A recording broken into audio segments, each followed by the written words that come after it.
আমি দেখুন জলপাই নিয়ে নিয়েছি, জলপাইয়ের চাটনি বানাবো, মিষ্টি চাটনি। দেখুন আমি গ্যাস জ্বালিয়ে দিয়েছি, জলপাইগুলোকে এর মধ্যে নিয়ে একটু সেদ্ধ বসিয়ে দেবো, এর মধ্যে একটু নুন দিয়ে। দেখুন জলপাইটা আমার সেদ্ধ হয়ে গেছে, এইগুলোকে এবার আমি একটু ম্যাশ করে নেবো।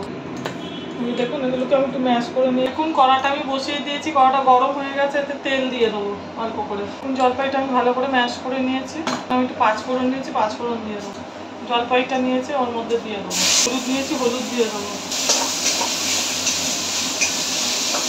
জল নিয়েছি, জল দিয়ে দেবো।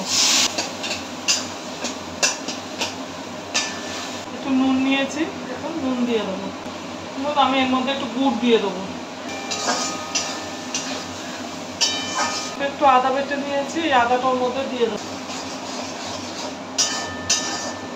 চাটনিটা আমার হয়ে গেছে, এবার এটাকে আমি নামিয়ে দেবো। জলপাইয়ের চাটনিটা আমার বানানো হয়ে গেছে, মিষ্টি চাটনি। এইভাবে বাড়িতে বানিয়ে করে খাবেন, ভালো লাগবে। আর আমার চ্যানেলটা লাইক, সাবস্ক্রাইব আর শেয়ার করে দেবেন।